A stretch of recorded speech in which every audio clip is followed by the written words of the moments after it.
एक बार की बात है, एक छोटे से शहर में एक परिवार रहता था जिसमें रमेश और उसकी माँ बेहद खुशी से जीवन व्यतीत कर रहे थे। रमेश ऑटो चलाता था और उससे जो भी आमदनी होती थी, माँ बेटा खुशी खुशी उससे गुजारा करते थे। एक दिन उसकी मौसी रमेश के घर आई। उसने रमेश की माँ से रमेश की शादी के बारे में बात की, जिसे सुनकर माँ बहुत खुश हो गई। अब रमेश के लिए एक अच्छी लड़की की तलाश शुरू होती है। कुछ ही दिनों में रमेश की मौसी को रूपा नाम की एक लड़की मिली, जो देखने में बेहद खूबसूरत थी।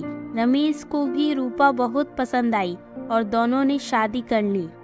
शादी के बाद कुछ दिन बेहद खुशी से बीते, लेकिन रमेश और उसकी माँ को रूपा के बारे में यह नहीं पता था कि रूपा कितनी लालची लड़की है। रूपा ने शादी के कुछ दिनों बाद ही अपने रंग दिखाना शुरू कर दिया था। वह महीने में कई बार किटी पार्टी जैसे समारोह में जाने लगी, जिसके लिए रूपा हर पार्टी में नए कपड़े और कीमती जेवर पहनती थी। जब रूपा के नए गहने और कपड़े खत्म हो जाते थे, तब रूपा अपने पति की कमाई से नए कपड़े और गहने खरीद लेती थी, जिससे रमेश के घर में झगड़ा शुरू हो गया था। कई बार ऐसा होता कि महीने का राशन लाने के लिए जो भी पैसे होते थे, उन पैसों से रूपा अपने लिए कपड़े और गहने खरीद लेती थी। एक दिन रमेश ने कहा, रूपा, अपने नए कपड़े और गहने खरीदने में इतना पैसा बर्बाद करने का क्या फायदा है?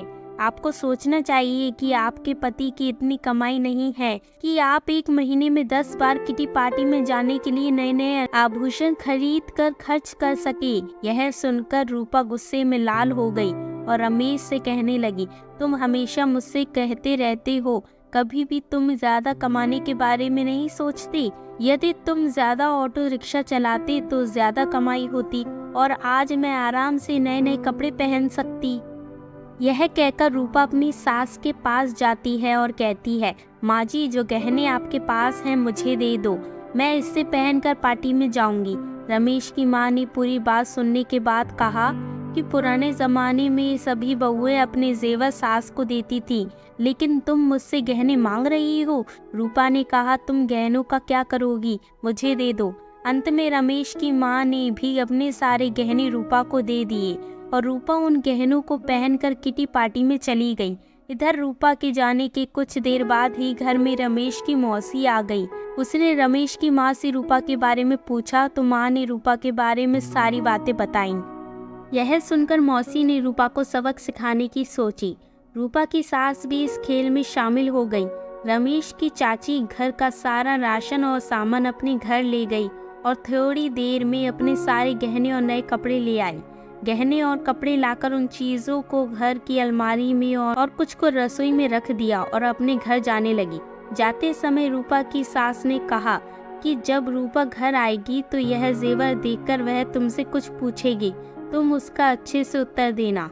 उसके कुछ ही समय बाद रूपा किटी पार्टी से घर आई और अपनी अलमारी में सभी नए गहने देखकर बहुत खुश हुई। लेकिन शाम को जब रूपा रसोई में खाना बनाने गई तो उन्हें फिर से राशन के डिब्बे में नई गहनी मिली, जिसे पाके रूपा की खुशी का कोई ठिकाना नहीं था। लेकिन जब रूपा ने किचन में राशन की तलाश की तो उसे कुछ नहीं मिला, जिससे वह परेशान हो गई और अपनी सास के पास गई और पूछा कि माँ जी, किचन का राशन कहाँ गया? तब सास ने कहा कि बहू, आपको गहने और कपड़े सबसे ज्यादा पसंद है, इसीलिए आज मैंने घर का सारा राशन और सामान बेचकर आपके लिए नए गहने और कपड़े खरीद लाई हूँ। अब आप इसे पहन सकती हो और पार्टी में जा सकती हो।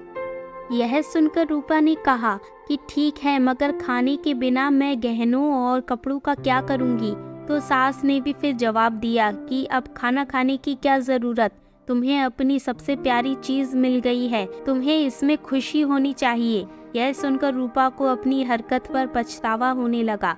तभी रमेश की मौसी भी आ गई। उन्होंने यह भी कहा कि यह सब मैंने आपको समझाने के लिए किया है कि केवल नए कपड़े और आभूषण जरूरी नहीं है, इसके अलावा दुनिया में भी बहुत कुछ होता है, और अगर आपको नए गहने और कपड़े पहनने का इतना शौक है तो आप खुद क्यों नहीं कमाते और उस पैसे से ये सारी चीज़ें खरीद लेते हैं। सारी बातें सुनने के बाद रूपा को अब सब कुछ समझ में आ गया और अब से उसने फिर कभी ऐसा नहीं किया और अपने पति के कमाए हुए पैसे में खुशी खुशी रहने लगी।